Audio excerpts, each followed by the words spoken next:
Gloire à Dieu. Gloire à Dieu. Gloire au Seigneur. Et nous allons lire deux textes des Écritures. Nous allons prendre 2 Chroniques chapitre 7, que vous connaissez très bien. 2 Chroniques chapitre 7, le verset 14. Et nous allons prendre Ésaïe 57, le verset 15. 2 Chroniques chapitre 7, le verset 14, puis nous allons prendre Ésaïe 57, le verset 15e. Si vous avez trouvé, je vais donc lire le tout premier texte.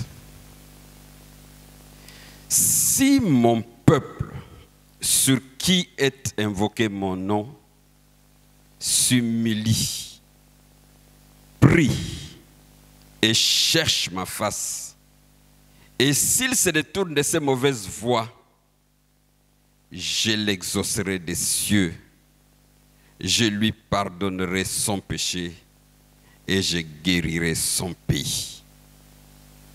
15. Mes yeux seront ouverts désormais et mes oreilles seront attentives à la prière faite en ces lieux. Si mon peuple sur qui est invoqué mon nom s'humilie, prie et cherche ma face, et s'il se détourne de ses mauvaises voies, je l'exaucerai des cieux, je lui pardonnerai son péché et je guérirai son pays. Mes yeux seront ouverts désormais et mes oreilles seront attentives à la prière faite en ces lieux. Je vais prendre Ésaïe 57.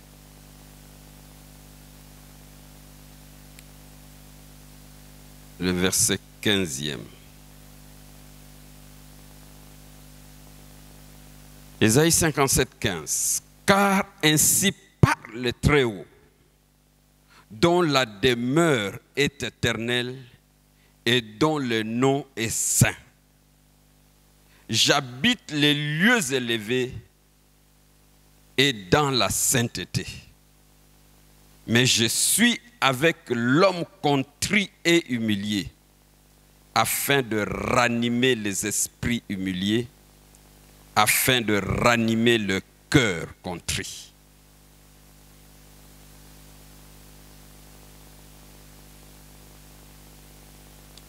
Car ainsi parle le Très-Haut, signature de l'Éternel, dont la demeure est éternelle et dont le nom est saint. J'habite dans les lieux élevés, dans la sainteté, mais je suis avec l'homme contrit et humilié, afin de ranimer les esprits humiliés, afin de ranimer le cœur contrit. J'ai pensé que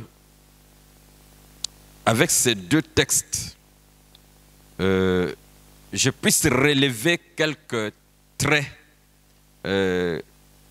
caractéristiques du réveil. Et je vais relever quatre clés, je vais appeler ça ainsi, 4 clés du réveil.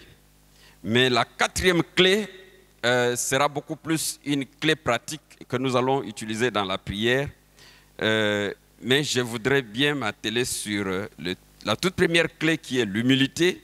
Si nous revenons au texte de 2 Chroniques, le chapitre 7e, verset 14, nous voyons ce que les Écritures déclarent là-bas.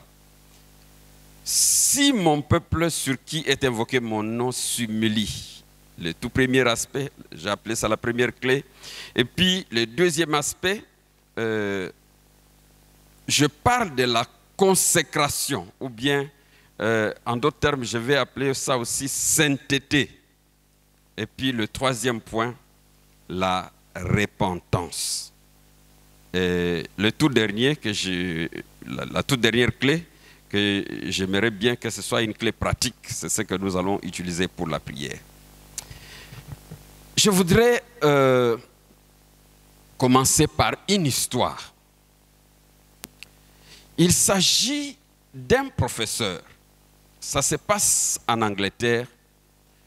Le professeur Orr, O-R-R, c'est le nom du professeur. C'était un professeur de théologie. Il enseignait dans une grande université de théologie en Angleterre. Mais il s'est décidé un jour, il dit, au lieu de rester toujours dans la salle de classe, j'aimerais faire déplacer ces étudiants et les amener dans certains sites significatifs où il y a eu des pères de l'Église qui ont travaillé et qui ont laissé des tâches qui sont indélébiles. Et en l'occurrence, il parlait de John Wesley. Alors, il s'est dit, et il a pris ses étudiants, il dit, j'aimerais que nous puissions aller visiter la maison de John Wesley. Ils sont partis jusque dans la maison de John Wesley. Il a pris ses étudiants, il les a conduits à la cuisine, il leur a montré où John Wesley prenait son déjeuner et puis son dîner. Et il les a fait voir où John Wesley prenait le temps de pouvoir lire certains de ses ouvrages. On pouvait voir sur les étagères les livres que John Wesley était en train de lire. Mais après avoir visité la cuisine, le lieu de sa lecture, il a dit, montons à notre heure, allons-y dans sa chambre. Il envoie les étudiants jusqu'en chambre, il fait voir aux étudiants la chambre de John Wesley. Et dans la chambre de John Wesley, il y avait son lit, comme il devait nécessairement avoir un lit. Avec le lit, tout autour du lit, il fait passer les étudiants qui observent et qui voient ce qui s'est passé tout autour du lit de John Wesley. Mais à côté du lit, dans un côté, il y avait 2 paillassons qui étaient posés au sol. Dans ces 2 paillassons, John Wesley se mettait à genoux et il priait pendant de longues heures. Mais pendant qu'il était à genoux en train de prier pendant de longues heures, John Wesley était en train de prier pour réclamer qu'il y ait réveil. Réveil en Angleterre, réveil aux États-Unis, réveil à travers le monde. C'était ça, le sujet de prière de John Wesley. Mais ce qui est particulier, sur ces paillassons, s'est imprimé le dessin de ses genoux. À peine on pouvait voir le dessin des genoux de John Wesley sur ces 2 paillassons qui étaient dans sa chambre. Alors, il a demandé aux étudiants, bon, maintenant que vous avez tout vu, nous pouvons repartir puisque nous avons un autre site à visiter. Ils sont redescendus et ils sont allés s'embarquer dans le bus. Le professeur Orr rentre dans le bus et il se met à compter pour s'assurer que tous les étudiants qui étaient partis avec lui dans la maison de John Wesley, tous étaient remontés dans le bus ou le car afin de pouvoir repartir et continuer le tour. Il se rend compte qu'il n'y avait pas un des étudiants. Il s'est dit certainement il est resté dans la maison. Il retourne dans la maison. Il passe par la cuisine. Il se rend compte qu'il n'y a personne dans la cuisine. Il avance là où John Wesley lisait. Il ne voit personne. Il monte en hauteur et va jusque dans la chambre de John Wesley. Il voit cette étude. À peine il rentrait, il voit la tête et les épaules de l'étudiant qui était à genoux sur les 2 paillassons sur lesquels John Wesley s'agenouillait. Et il entendait déjà l'étudiant qui priait, qui disait « Fais-le encore. Fais-le encore. Veux-tu le faire encore ?» L'étudiant dit « Veux-tu le faire avec moi ?» Remarquez 3 façons de prier. L'étudiant dit au Seigneur « Fais-le encore. » Il dit « Veux-tu le faire encore ?» Et en fin de compte, il dit « Veux-tu le faire avec moi ?» Il va, il touche sur l'épaule de l'étudiant et dit « L'heure est arrivée. Nous devons retourner puisque nous avons de la visite et ça doit continuer. » Il prend l'étudiant par la main, ils redescendent jusqu'à prendre place à bord du car et puis ils sont partis.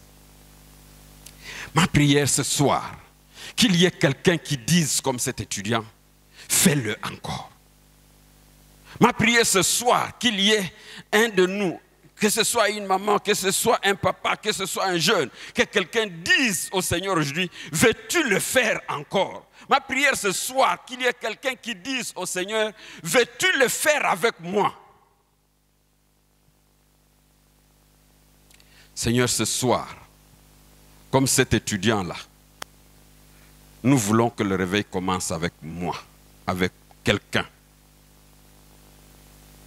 Pas nécessairement avec tout le monde, mais que ça commence avec quelqu'un. Et que ça contamine tout un chacun de nous. Que ça contamine l'assemblée. Merci pour ce que tu réalises. Et merci de nous réveiller, car nous avons besoin de toi. Au nom de Jésus. Amen. Ça, c'est une histoire qui m'a beaucoup marqué, qui m'a beaucoup frappé. Et je me dis, nous avons besoin et nous aimons tous le réveil. Mais très peu sont ceux qui disent au Seigneur que le réveil commence avec moi.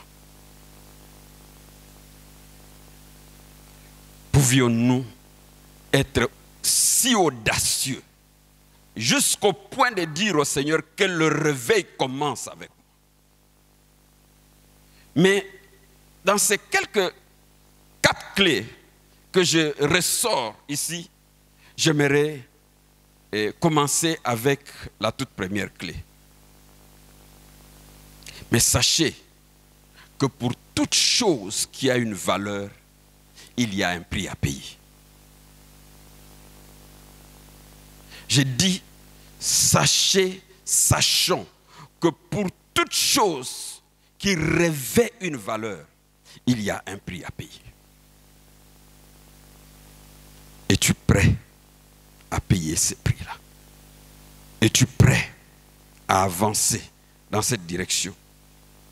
Aujourd'hui, il y a beaucoup de personnes qui sont prêts à vouloir s'engager avec le Seigneur, mais ils ont une deuxième option en dehors du Seigneur. Si ça n'allait pas avec ce Jésus-là, je peux m'appuyer sur ma deuxième option. Dieu n'a pas besoin de ceux-là qui ont une deuxième option. Nous devons avancer puisqu'il y a un prix à payer. Alors c'est comme ça que j'ai dénommé le tout premier point, humilité selon que c'est écrit dans le texte. Mais j'ai préféré nommer cette humilité comme brisement. Celui qui est humble. On peut voir dans la vie de celui qui est humble que c'est un homme qui a le cœur contrit et le cœur humble. Voici ce que je relève. Et je crois que le brisement ou l'humilité, c'est l'une des clés importantes du réveil. Mais ce brisement arrive lorsque nous réalisons que réellement nous sommes froids, nous sommes indifférents, peut-être nous sommes rétrogrades. Nous réalisons ce qui fait défaut à nous. Nous réalisons que nous avons besoin de nous appuyer au Seigneur. Il y a un serviteur de Dieu qui disait, quand il définissait le brisement, il dit c'est parvenir à un état de réalisation de nos limites, où on se dit en réalité, sans l'aide de Dieu, je ne suis rien. Je ne suis rien sans l'aide de Dieu. On peut avoir tout. On peut avoir un quotient intellectuel élevé. On peut avoir beaucoup d'argent. On peut avoir des ressources. On peut avoir des comptes en banque. On peut être tout ce qu'on peut être. Mais si nous avons le cœur brisé, si nous avons expérimenté le brisement, si nous sommes passés par le brisement, Dieu est notre avantage Et toutes les autres choses sont passagères. Et toutes les autres choses peuvent venir. Et même ne pas être là, et cela ne nous bouscule pas, cela ne nous déstabilise pas. Nous restons toujours confiants et nous comptons sur le Seigneur. Es-tu réellement brisé?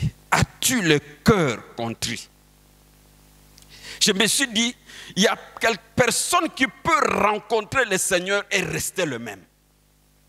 Passer par là et rester le même sans que le Seigneur puisse l'avoir touché. Combien de fois n'avons-nous pas besoin d'un renouvellement dans notre vie de sanctification? Combien de fois n'avons-nous pas besoin de revenir à nous-mêmes, à faire même une certaine introspection? Il me semble, ça c'est j'ai entendu de la part d'un serviteur de Dieu, il me semble que quelquefois tu ne sauras jamais que tu es orgueilleux, à moins que l'on te dise ou que tu fasses, tu sois en face d'une réalité qui te montre réellement que tu es orgueilleux. Mais tout au départ, tu crois que non, ça, quand on parle des orgueilleux, c'est les autres, mais ce n'est jamais toi. Dieu ne se servira jamais de quelqu'un qui n'a pas le cœur brisé. Dieu ne se servira pas de quelqu'un qui est orgueilleux. Dieu ne se servira pas de quelqu'un qui ne marche pas dans l'humilité. Et Dieu ne remplira pas une telle personne de son Saint-Esprit. Les pasteurs ne cessent de parler de nos compagnons. Et il met l'accent sur le Saint-Esprit depuis ces derniers temps. Je n'ai pas voulu évoquer, c'est même l'une des clés que j'ai, mais je n'ai pas voulu aborder ça puisque j'ai dit le pasteur a beaucoup mis l'accent là-dessus et je ne voudrais pas y revenir. Est-ce qu'il y a quelque chose qui est morte en toi? Est-ce qu'il y a quelque chose qui est morte en moi?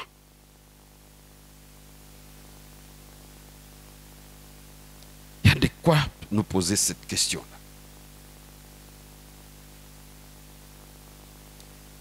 Le brisement, au fait, c'est un état de réalisation où nous nous disons que nous n'avons besoin que de Dieu ou de Jésus et de lui seul, pas de quelqu'un d'autre. Nous n'avons pas besoin de titres, nous n'avons pas besoin de la gloire, nous n'avons pas besoin de grades, nous n'avons pas besoin qu'on puisse nous escorter, mais nous avons besoin de Jésus. Et c'est à ce niveau-là que la relation avec notre Seigneur est prioritaire. Sa présence est prioritaire. Il y a un serviteur de Dieu qui est parti prêcher en Iran. C'est un Nigérian. Toutes les fois qu'il est au Nigeria, il prêche, il parle, il utilise de gros mots, des vocabulaires incroyables. Et quand je parle du Nigeria, vous pouvez imaginer toute la suite. Mais quand il arrive en Iran, même son interprète ne maîtrise pas bien l'anglais. Ça veut dire qu'il ne pouvait pas faire toutes les démonstrations qu'il fait au Nigeria, à Lagos, à Abuja ou n'importe où. Il ne peut pas faire ça puisqu'il va se perdre en chemin ou même il va faire perdre son interprète. Il dit, quand il raconte son histoire, il arrive là-bas, il se rend compte et il dit à Dieu que je réalise que je ne peux rien ici. C'est toi qui peux tout. Ici, là, je n'ai besoin que de toi. Il dit, quelquefois, on le prenait, on dit, tu vas prêcher. Il s'en va même sans s'être préparé. Il est parti. Et quand il finit de prêcher, c'est une démonstration de toute espèce de choses, miracles, beaucoup de choses. Mais il arrive en Iran. C'est là où il se rend compte que sans Jésus, il ne peut rien. Amen. Amen. Et il dit, arrivé en Iran, il a tout simplement prêché sur Jean 3,16. Car Dieu a tant aimé le monde qu'il a donné son Fils unique, afin que quiconque croit en lui ne périsse pas. C'est tout ce qu'il pouvait dire pour qu'il permette que son message passe et que son interprète dise quelque chose de ce qu'il est en train de dire. Mais il dit, quand il s'est effacé, il a enlevé tous ces titres qu'il avait au Nigeria et qu'on lui a collés sur la peau. C'est en lisant tout simplement Jean 3,16,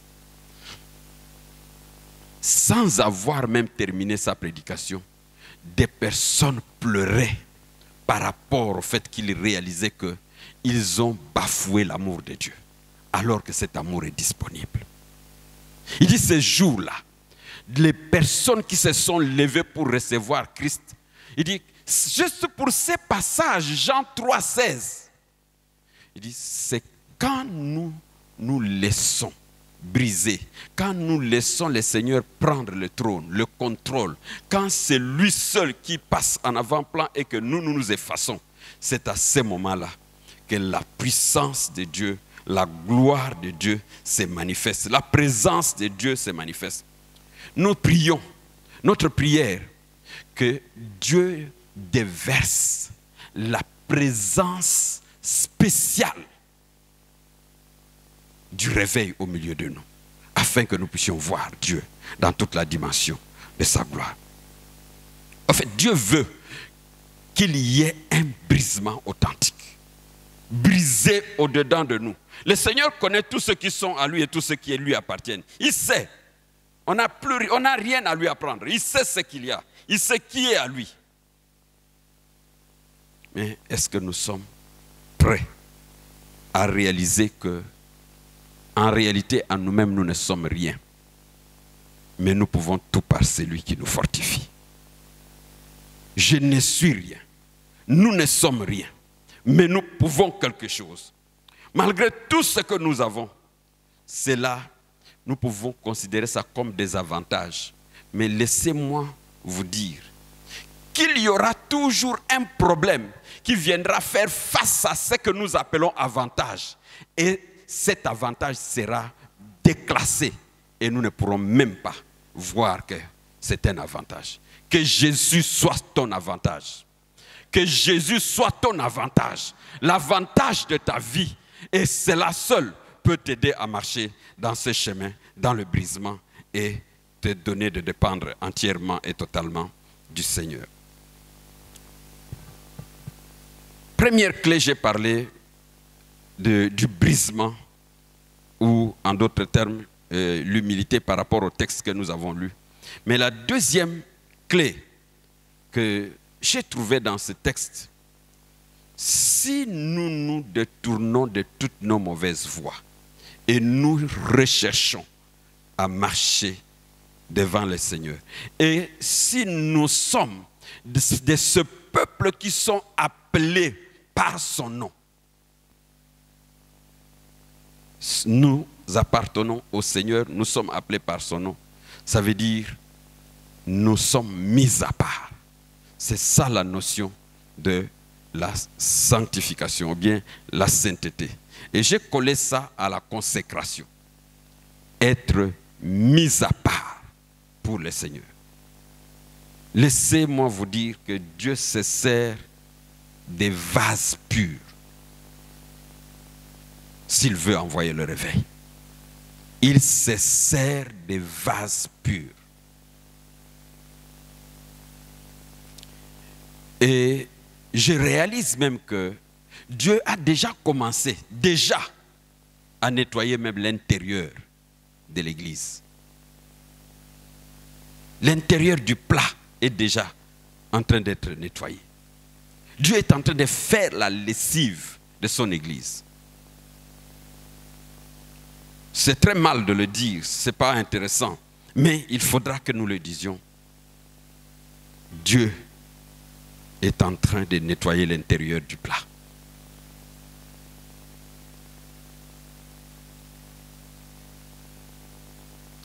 La Bible dit, soyez saints, car je suis saint. La Bible nous dit encore, soyez saints dans toute votre conduite. Ça, c'est encore très fort. Pourquoi? Dieu veut une église pure, sans tache, sans ride, irrépréhensible. Tel est ce que Dieu veut voir. Malheureusement, dans nos estrades, dans nos églises, à la chair, pratiquement, on a arrêté de prêcher sur la sainteté, sur la sanctification. On n'en parle plus. On parle de certaines choses. Vous serez bénis. Vous allez vous marier. Vous allez voyager. C'est tout ce qui sort beaucoup de la bouche de tous ceux qui annoncent l'évangile. La sanctification, on n'en aborde presque plus. On n'en parle plus. Ma prière est que nous puissions revenir, non simplement à notre marche, mais que nous puissions voir comment nous sommes en train de nous conduire. Est-ce que nous sommes en train de marcher dans la sanctification? Dieu veut une assemblée sainte. Dieu me veut saint dans toute ma conduite. Dieu veut que le problème du péché soit réglé, soit traité. Le péché présent soit confessé. C'est que celui-là vit, c'est que quelqu'un vit, que cette situation, cette question du péché soit traitée, soit réglée. Il y a des idoles que nous avons chéries. Il est temps maintenant, si nous voulons voir Dieu opérer le réveil, que cela soit abandonné. En mars dernier, c'est là où j'ai réalisé vraiment que nos bergers sont conduits par le Seigneur. Ce n'est pas que je ne savais pas, mais j'ai vu comment il y avait cette connexion du Saint-Esprit. On est allé en voyage aux États-Unis. Pratiquement dans 2 églises où nous sommes rentrés, la prédication était toujours basée sur le réveil. Réveil, réveil. Et chez nous, ici, on parlait déjà du réveil. Finalement, on se retrouve aux États-Unis, dans une des universités aux États-Unis, en mars, il s'est opéré un réveil. Et pendant ce réveil aux États-Unis, malheureusement, les autorités de l'État de Ohio ont interdit que toutes les autres personnes qui sont des villes voisines ne viennent pas à l'église. Ça a commencé par des étudiants qui ont commencé un culte de semaine. Et pendant qu'ils ont commencé un culte de semaine, quelques étudiants se sont levés, ils ont commencé à confesser publiquement le péché dans lequel ils se trouvaient. Ils ont commencé à confesser. Et pendant cette soirée-là, beaucoup d'autres étudiants qui étaient dans la cour de l'université, les curieux sont venus. Mais qu'est-ce qui se passe? Les étudiants n'arrêtaient pas de prier.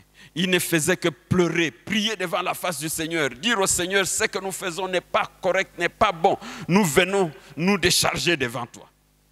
Finalement, ceux qui venaient par curiosité pour voir qu'est-ce qui s'est passé dans l'église, ils rentrent dans l'église, c'est à eux aussi le tour de pouvoir confesser leur mal, leurs défauts, leurs péchés. Et ceux qui étaient au dehors, certains sont venus, même parmi les musiciens, ils commençaient déjà à prendre les instruments de musique, commençaient à jouer, commençaient à chanter. Et ce soir-là, c'est jusqu'au petit matin, ils n'ont pas pu dormir, c'était la louange, l'adoration, des personnes qui venaient pleurer pour leurs péchés, pleurer pour la situation de leur vie. Et le jour qui suivait, le nombre ne faisait que s'accroître. Le nombre ne faisait que s'accroître. Et même la direction, le leadership de l'université a pris la décision que le cours soit arrêté, qu'on voie un peu qu'est-ce que Dieu est en train de vouloir faire. On a arrêté le cours. Il n'y avait plus enseignement pendant tout ce temps-là. Pendant, je crois, 2 semaines, ce n'était que la louange, l'adoration, confession. On priait du matin jusqu'au lendemain et la prière ne s'arrêtait pas. Le réveil, c'est maintenant.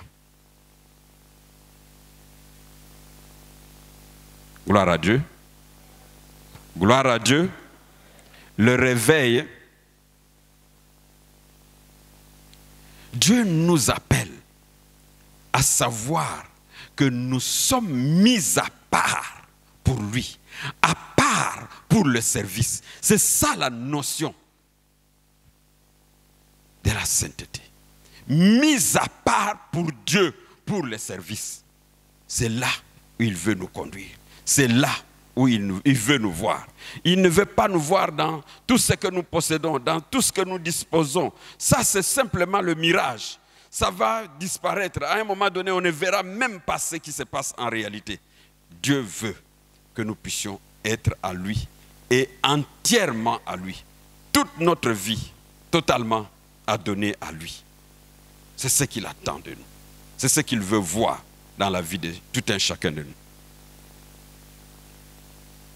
Nous avons besoin de pouvoir nous tourner vers le Seigneur. Car c'est là où il nous attend. Il est au rendez-vous. Il veut que nous puissions juste nous présenter et que nous puissions lui dire que nous dépendons de lui.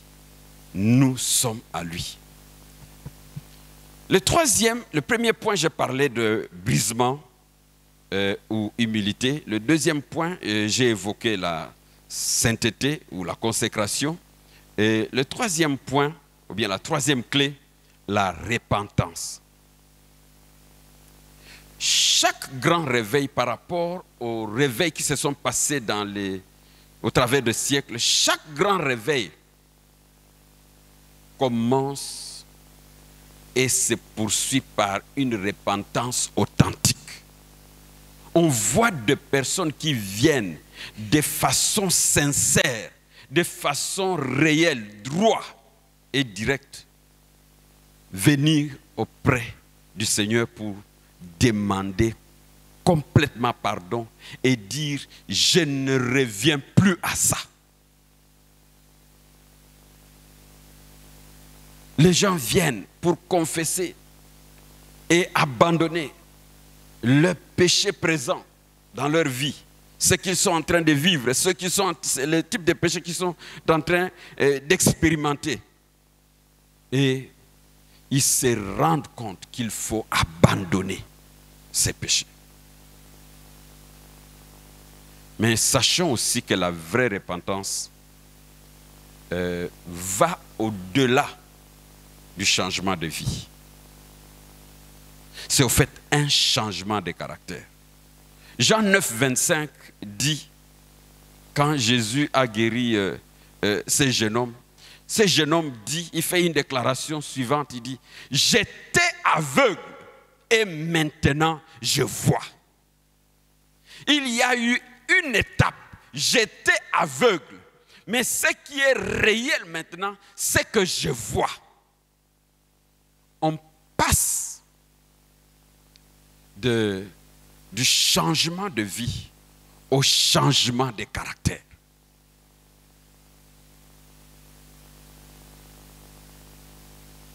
Est-ce que je suis en train d'observer ce changement? Changement de vie. Et je passe au changement de caractère. J'étais aveugle. Mais maintenant, je vois.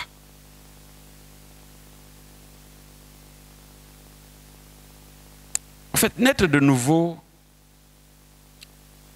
c'est l'œuvre de Dieu. Et il le fait. Puisqu'il est Dieu et il est fidèle et il est capable de toucher la vie de quelqu'un et changer la vie de quelqu'un.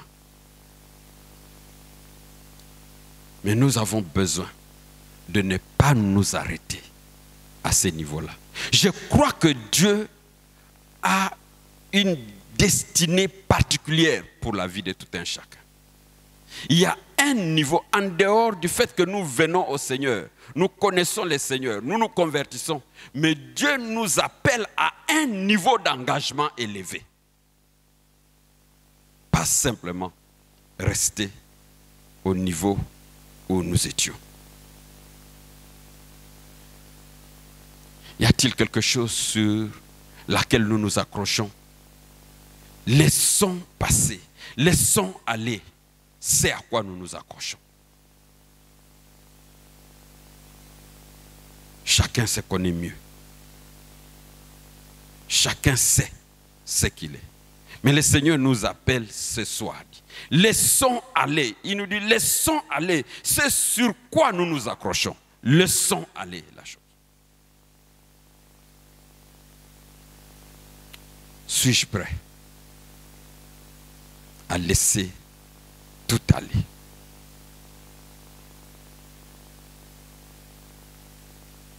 Est-ce que je vis la vraie repentance?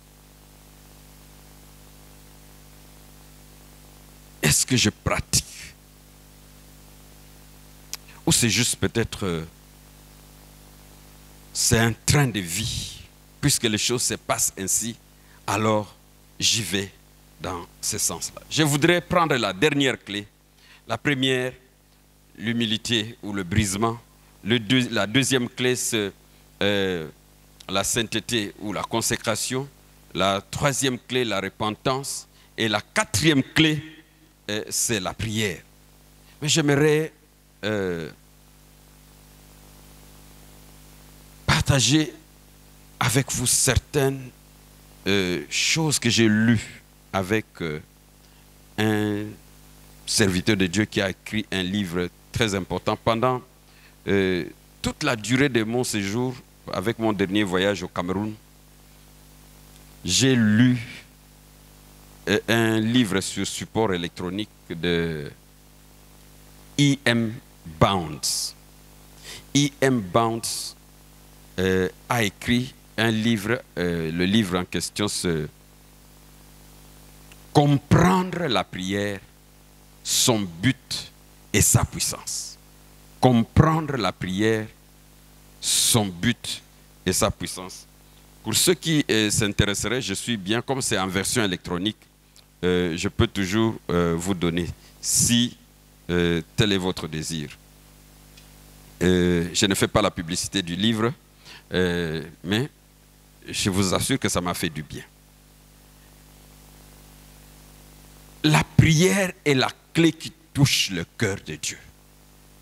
Dans le texte que nous avons lu, la Bible dit, si mon peuple, qui est appelé par mon nom, je laisse tomber, s'humilie. Mais je peux toujours commencer par là. S'humilie, prie et cherche ma face. La prière. Les effets s'en suivent. Mais il y a un acte à poser. Prière.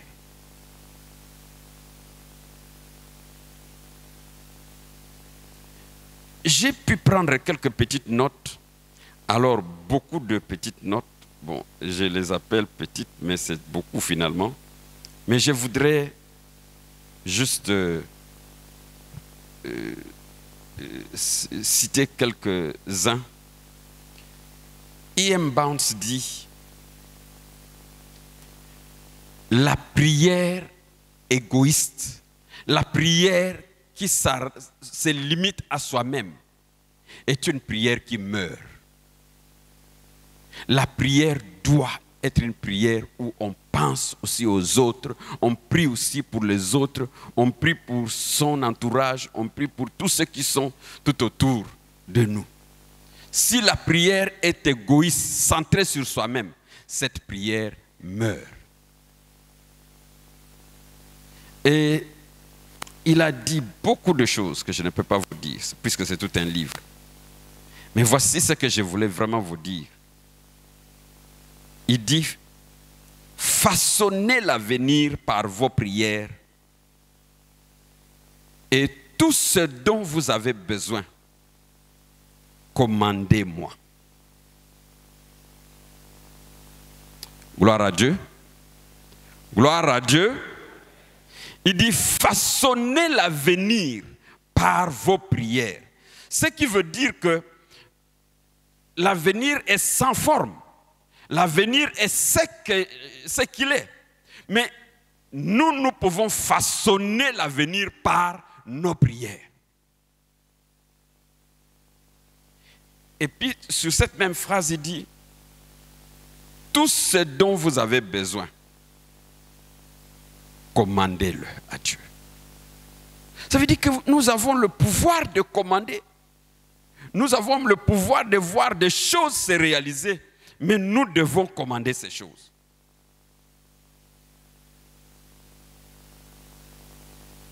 Pour tous ceux qui font des commandes, aujourd'hui, certainement, à travers le monde, il y a plusieurs personnes qui ont fait des commandes, et différentes commandes. Commandes de marchandises, commandes de ceci ou cela, commandes de voitures. Quand vous faites votre commande, vous attendez que la commande arrive. Commandez à Dieu. Amen. Amen. Aidez-moi, dites à celui qui est à votre gauche, commandez à Dieu, et à votre droite aussi. Mais comment vous allez commander? C'est par la prière. Commandez. Oh, bien-aimés, Dieu nous invite à commander.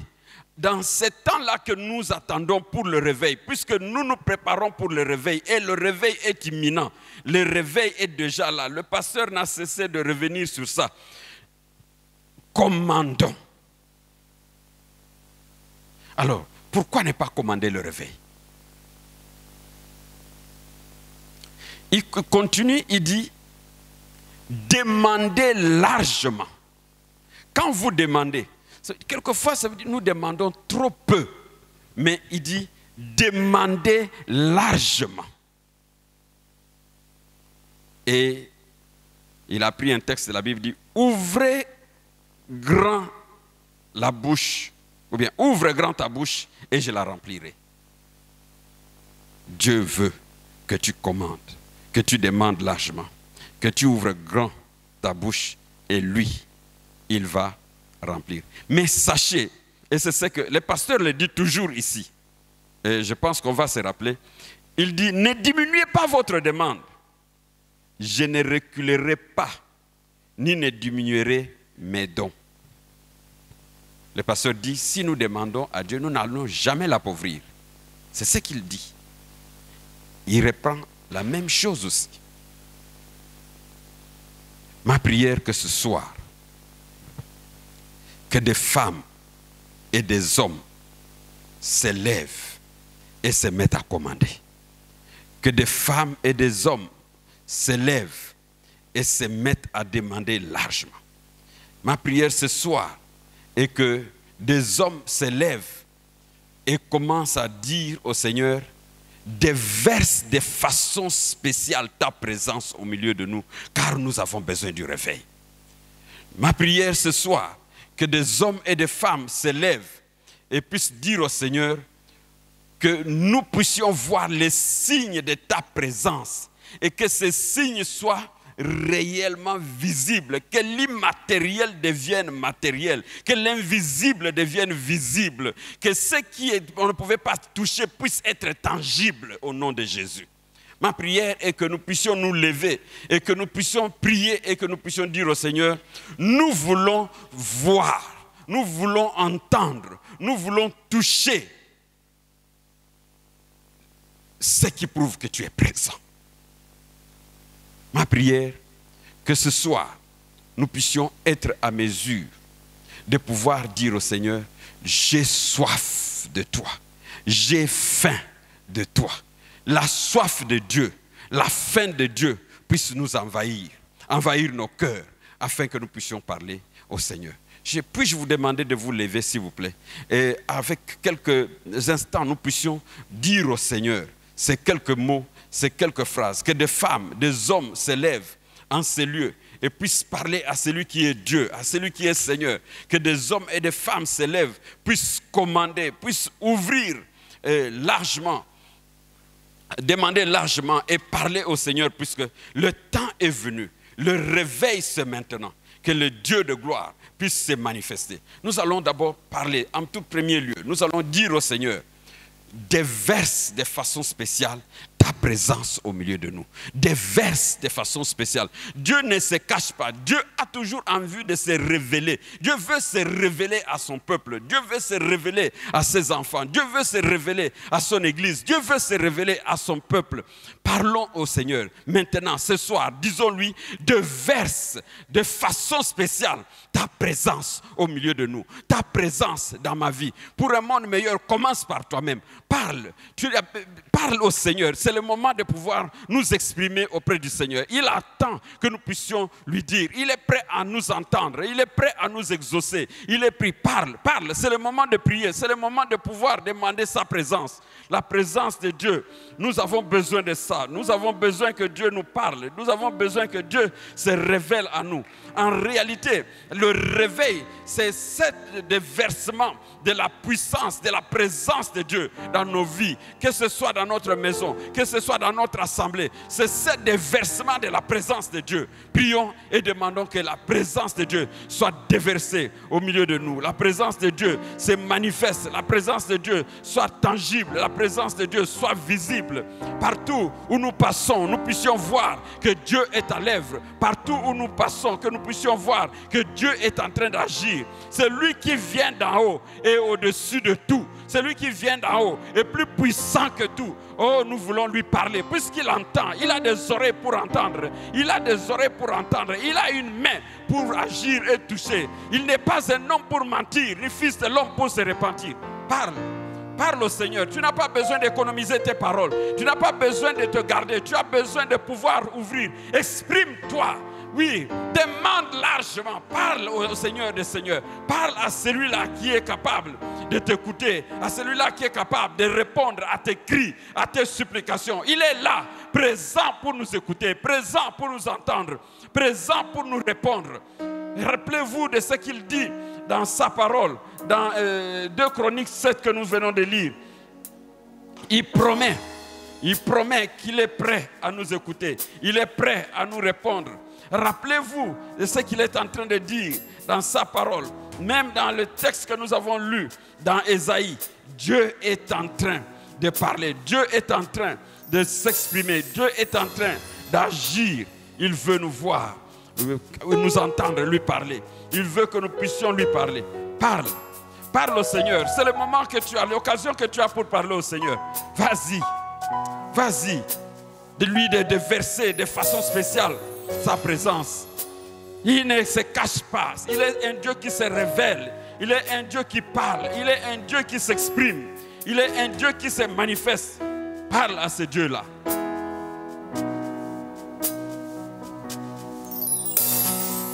La Bible dit, car ainsi parle le Très-Haut, dont la demeure est éternelle et dont le nom est saint. Il a dit, il habite dans les lieux élevés. Mais il ne s'arrête pas simplement dans les lieux élevés. Ça, c'est la première option. Deuxièmement, il dit, mais je suis avec l'homme contrit et humilié.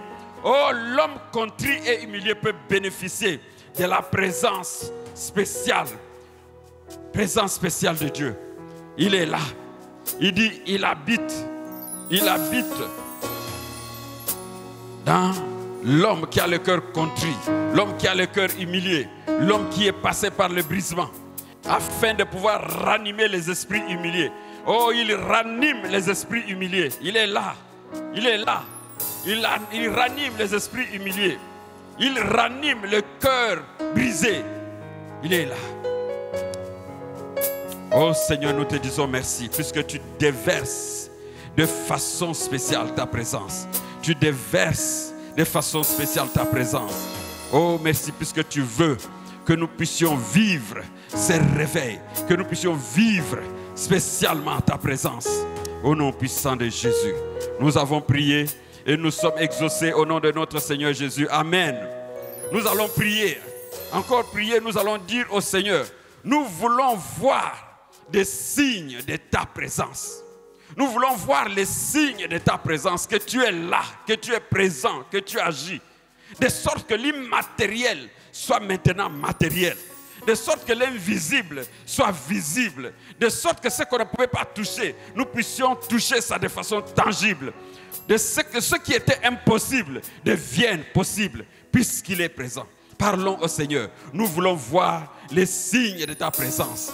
Signes de ta présence. Afin que l'immatériel devienne matériel, l'invisible devienne visible. Ce qu'on ne pouvait pas toucher devienne touchable, tangible. Nous allons parler au Seigneur. Parle au Seigneur. Il est celui-là, quand il passe, il laisse des traces. Quand il passe, il laisse des traces. Oh, il n'est pas le Dieu idole, le Dieu qui n'a pas de pouvoir ni de puissance. Quand il passe, il opère des transformations, il opère des changements, il change l'homme, il change l'homme. Même celui qui ne voyait pas, il peut voir. Je ne voyais pas, mais maintenant je vois. Au départ, je ne voyais pas, mais maintenant je peux voir. Non simplement un changement de vie, mais aussi un changement de caractère.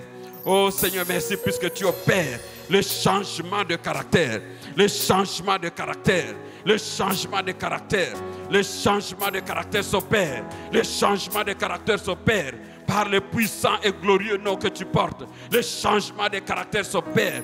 Oh, l'homme qui était ce qu'il était, il devient une autre personne. Il devient une nouvelle créature. Les choses anciennes sont passées. Les choses anciennes sont bannies. Les choses anciennes disparaissent. Toutes choses deviennent nouvelles. Toutes choses deviennent nouvelles. Oh Dieu, merci pour les clés que tu révèles. Les clés que tu révèles. Les clés que tu révèles. Où tu donnes le cœur brisé, le cœur contrit. Oh Seigneur, où tu agis et tu te manifestes afin que la consécration soit totale. La consécration soit totale dans la vie de tout un chacun de tes enfants. Oh, tu le fais puisque tu es un Dieu fidèle, un Dieu de grâce, un Dieu d'amour. Oh, sois béni Seigneur, sois glorifié. Nous avons prié et nous sommes exaucés au nom de notre Seigneur Jésus. Nous allons prier encore une troisième fois. Prions afin que nous puissions avoir la soif de Dieu, la faim de Dieu. Cette soif est accompagnée par des saisons intenses de prière. Cette soif est accompagnée par une soif de la parole de Dieu, où l'on lit la parole de Dieu sans se fatiguer. Nous allons prier et demander au Seigneur, oh, donne-nous cette soif de la prière. Donne-nous cette soif de la prière. Nous voulons manger, consommer ta parole. Nous voulons manger et consommer les Écritures. Nous voulons prendre ça sans mesure. Oh, cela ne nous détruit pas. Si tu es rempli du Saint-Esprit sans mesure, cela ne fait pas l'overdose. Ça fait du bien, ça fait du bien. Nous allons prier et demander au Seigneur, Père, nous voulons avoir soif et faim de toi. La soif et la faim de Dieu. Prions, parlons au Seigneur.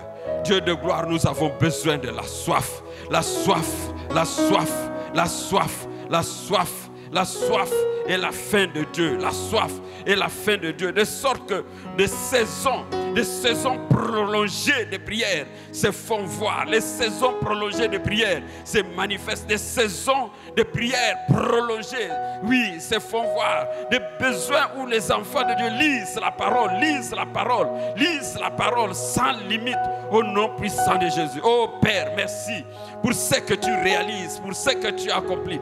Oh, tu donnes cette soif, cette soif, cette soif, cette soif illimitée, Seigneur, afin que tout un chacun se tourne vers toi. Tout un chacun cherche la face de Dieu. Tout un chacun cherche la présence de Dieu. Comme nous venons de le lire, si mon peuple sur qui est invoqué mon nom s'humilie et prie et cherche ma face, Seigneur, nous prions que cette soif soit développée dans le cœur de tout un chacun. Cette soif soit développée dans le cœur de tout un chacun. Oui, crée cette soif, mon Dieu, au nom puissant et glorieux de Jésus. Nous avons prié et nous sommes exaucés au nom de notre Seigneur Jésus. Amen.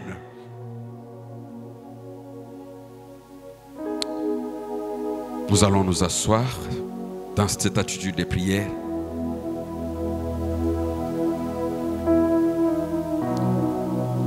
Seigneur, nous voulons nous recommander à toi.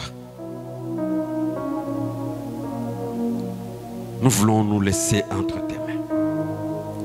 Le temps est venu. Et le réveil, c'est maintenant.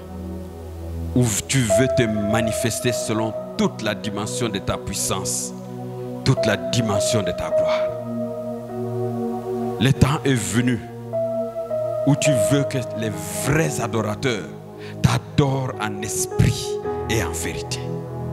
Le temps est venu où tu es en train de vouloir donner à ton peuple une nourriture de grands prix et de grandes valeurs. Le temps est venu où tu veux te manifester dans toute la dimension de ton amour. Merci pour la soif de Dieu que tu crées dans le cœur de tout un chacun.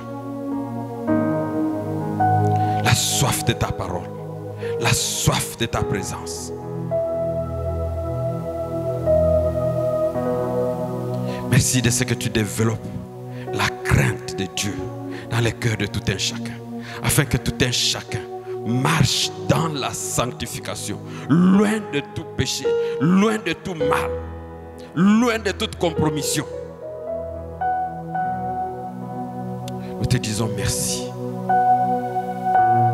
de ce que tu donnes à tout un chacun de nous. Les cœurs brisés, les cœurs contrits,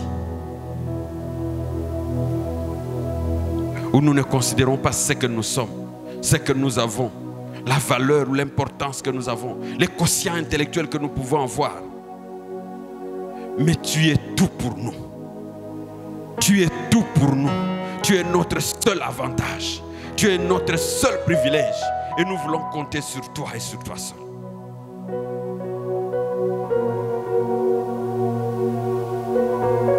Merci puisque tu veux cultiver cette vie de prière. Tu nous donnes d'exploiter des saisons de prière prolongées où toi seul Dieu tu es adoré et glorifié. Merci Saint-Esprit de ce que tu es à l'œuvre et de ce que tu agis. À toi seul soit toute gloire. Nous avons prié avec action de grâce et reconnaissance. Au nom de Jésus. Amen.